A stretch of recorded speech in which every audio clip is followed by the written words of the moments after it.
Hello everybody, welcome to the colours of knowledge. और मैं चेतन कुमार गुप्ता आप सभी का the colours of knowledge YouTube channel पर आपका हार्दिक स्वागत करता हूं। दोस्तों देखिए, कक्षा 10वीं की जो सेकेंड एग्ज़ाम है 2026 में अभी 11 मई को गणित का पेपर है इसमें। और जो परीक्षा है वो 3 मई से शुरू होने वाली है। तो आशा करता हूँ कि आप सभी लोग जो गणित में पास नहीं हो पाए हैं वो अपनी परीक्षा की तैयारी कर रहे होंगे।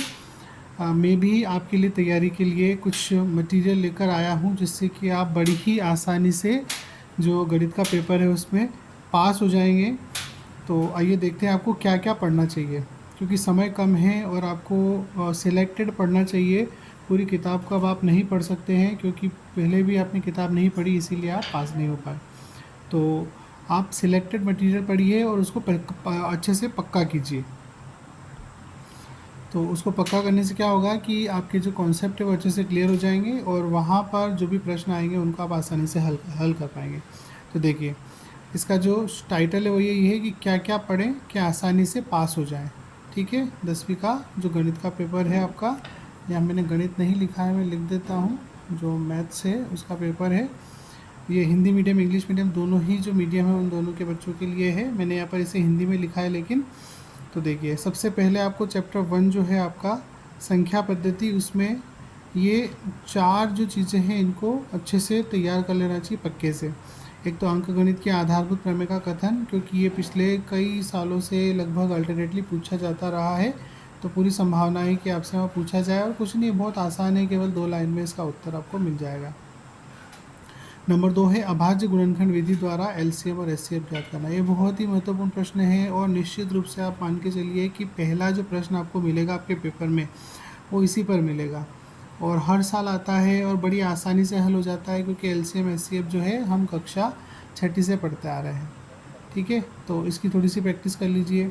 फिर तीसरा प्रश्न है HCF 306 657 बराबर 9 दिया गया है और LCM 306 657 आपको ज्ञात करना है। ये भी एक बहुत आसान प्रश्न है और लगभग प्रत्येक वर्ष पिछले 5 वर्षों से पूछा जा रहा है। आप पुराने पेपर चेक कर सकते हैं। तो इस प्रश्न की थोड़ी सी प्रैक्टिस कर लीजिए। इसमें वो सूत्र लगता है HCF multiply HCF, HCF multiply LCM बराबर आपका संख्या 1 और संख्या 2 का गुणनफल। ठीक है, तो बड़ी आसानी से हो जाता है ये भी। फिर प्रश्न 4 है, इसमें आपको ये बताना है कि क्या 4 की घात n और 6 की घात n कभी शून्य पर समाप्त हो सकती है। तो ये आप अगर ऐसे देखेंगे तो ये दोनों प्रश्न एक ही प्रश्न है, अलग अलग नहीं है। बस खाली इसमें अंतर ये करना पड़ता है कि यहाँ 4 है और यहाँ पर 6 है। तो जब आप गुणनखंड लिखेंगे तो इसमें 2 गुणा 2 लिखना पड़ेगा, इसमें 2 गुणा 3 लिखना पड़ेगा। इसके अलावा और कुछ भी चेंज नहीं करना है। एज इट इज़ जैसा आप इस 4 की घात n के लिए लिखेंगे वैसा वैसे 6 की घात n के लिए आपको लिखना है। मतलब कहने का यह है कि थोड़ा सा थ्योरेटिकल प्रश्न है, इसमें 3-4 लाइनें आपको ऐसे पैराग्राफ के रूप में लिखना पड़ेगी। तो बढ़िया आसानी से हो जाता है। कोई भी एक प्रश्न तैयार कर लें, बाकी सारे प्रश्न अपने आप तैयार हो जाएंगे। तो बस ये चैप्टर 1 जो है इसमें आपको बस इतना ही पढ़ना है। इतना पढ़ के आप निश्चित रूप से लगभग सारे ही प्रश्न आपके कवर हो जाएंगे इसमें। अब चलते हैं चैप्टर 2 पर, है ना। चैप्टर 2 है, ये तो बहुत ही आसान है और भी आसान है। इसमें आपको क्या करना रहता है, पहला आपको ग्राफ देकर शून्यकों की संख्या बताना रहता है ना। हालांकि अभी जो वार्षिक परीक्षा हुई थी उसमें इसमें प्रश्न नहीं आया था, लेकिन पूरी संभावना है कि अब अगली परीक्षा में इसमें प्रश्न पूछा जाए, क्योंकि पहले इसमें प्रश्न पूछा गया है। तो शून्यकों की संख्या बताना है। ये एक्सरसाइज 2.1 जो है वो पूरी है। तो ग्राफ देकर आपको शून्यकों की संख्या बताना रहता है। ये प्रश्नावली 2.1 है। बहुत ही आसानी से आप उसकी संख्या बता सकते हैं कि जो ग्राफ है वो एक्स अक्ष को कितनी जगह पे काटते हुए निकल रहा है। जितनी जगह काटते हुए निकलता है वो शून्यकों की संख्या होती है। फिर इसमें दूसरा प्रश्न है जो प्रश्नावली 2.2 में दिया गया है कि एक द्विघात बहुपद लिखना होता है जिसके शून्यकों का योग और गुणनफल आपको दिया रहता है। तो शून्यकों का योगफल अल्फा प्लस बीटा होता है, शून्यकों का गुणनफल अल्फा इंटू बीटा होता है। ये दोनों होते हैं। तो इन्हीं के आधार पर ये सूत्र बनता है हमारा कि एक्स स्क्वायर माइनस शून्यकों का योगफल गुणा एक्स प्लस शून्यकों का गुणनफल बराबर 0। तो बड़ी आसानी से केवल इसमें आपको मान रखना है अल्फ़ा प्लस बीटा और अल्फ़ा इंटू बीटा का, जो कि आपको सवाल में दिए रहेंगे, तो आपका सवाल हल हो जाएगा। और निश्चित रूप से एक प्रश्न इस पर आएगा ही आएगा, ये आप पक्की बात मान लीजिए। ठीक है, फिर इसी में अब आगे बढ़ेंगे चैप्टर 3 में। तो चैप्टर 3 जो है उसमें अद्वितीय हल, अनंत अनेक हल और कोई हल नहीं की शर्तें होती है। इसकी टेबल दी गई है पेज नंबर 30 पे। वो टेबल आप पक्की कर लीजिए। निश्चित रूप से उसमें आपको मल्टीपल चॉइस क्वेश्चन में एक प्रश्न ज़रूर मिलेगा इसका।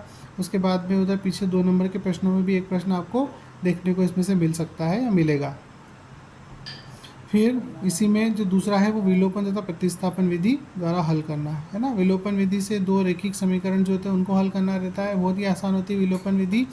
और प्रतिस्थापन विधि भी आसान होती है, आसानी से सवाल हो जाते हैं, बहुत ज़्यादा डिफ़िकल्ट नहीं है। तो इसकी थोड़ी सी आप प्रैक्टिस कर लें ताकि कोई भी सवाल आए उसको आप हल कर सकें। ठीक है, ऐसे ही चैप्टर 4 में जाएंगे। जांच कीजिए कि क्या दिए गए समीकरण द्विघात है। ये प्रश्नावली 4.1 का पहला ही प्रश्न है। इसमें उन समीकरणों को हल करके बताना पड़ता है कि ये द्विघात है कि नहीं है। इसके प्रश्न भी पहले पूछे गए हैं काफ़ी बार और पूरी संभावना है कि इस बार फिर से पूछे जाएँ। फिर द्विघात समीकरण के मूलों की प्रकृति ज्ञात करना। ठीक है, तो मूलों की प्रकृति ज्ञात करने के लिए हमारे पास विविक्तकर का सूत्र होता है d बराबर b² - 4ac। तो उसके आधार पर जो सवाल होते हैं वो करना है हमको। प्रश्नावली 4.3 में क्वेश्चन 1 जो है, पहला प्रश्न जो है वो पूरा इसी पर आधारित है। तो इसकी जो शर्तें वगैरह है वो तैयार कर लेना। निश्चित रूप से ये आपको इस बार पूछा जाएगा, इस बार क्या हर बार पूछा जा रहा है। फिर प्रश्न 3 है के का मान ज्ञात करना। ये भी प्रश्नावली 4.3 में ही है और क्वेश्चन 2 है ये, तो इसको तैयार कर लीजिए। इसमें भी केवल 2 या 3 ही प्रश्न दिए गए हैं और के का मान भी अक्सर परीक्षा में पूछा जा रहा है। तो पूरी संभावना है इस बार भी आपको ये पेपर में देखने को मिलेगा। ठीक है, अब चैप्टर 5 में आ जाइए। एपी के 4 पद लिखना और एपी का प्रथम पद और सार्वधातुक लिखना है ना। मतलब कोई दी गई समांतर श्रेणी जो है उसमें कुछ पद दिए हुए हैं तो उसको उसमें आपको अगले 4 पद लिखने के लिए बोल देंगे, उसका प्रथम पद लिखने को बोल देंगे, सार्वधातुक लिखने को बोल देंगे। तो बहुत ही आसान है, ये सब हमने बड़ी आसानी से पहले किया हुआ है, इसको आप कर सकते हैं। फिर चैप्टर 6 में जाएंगे आप। प्रश्नावली 6.2 के पहले और दूसरे प्रश्न है ना।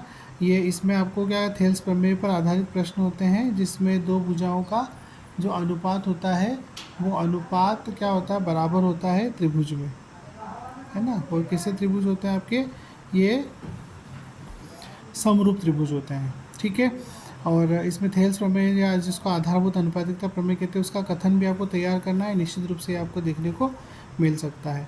अब चैप्टर 7 है, तो दिए गए दो बिंदुओं के बीच की दूरी ज्ञात करना। बहुत आसान सूत्र होता है इसका। और प्रश्नावली 7.2 में प्रश्न क्रमांक 1 जो दिया गया है उसको भी आप हल कर लीजिए। ठीक है, और इसके बाद में जो चैप्टर ये 8 लिख दिया मैंने यहाँ पर, लेकिन वास्तव में चैप्टर 14 है, 14 नंबर का पार्ट है प्रायिकता। और ये अत्यंत सरल पार्ट है, इसमें बहुत ही आसान सूत्र हैं और लगभग इसमें जो 30-35 सवाल दिए गए हैं लगभग सारे ही एक समान हैं, एक जैसे हैं। तो बड़ी ही आसानी से आप इसको कर पाएंगे।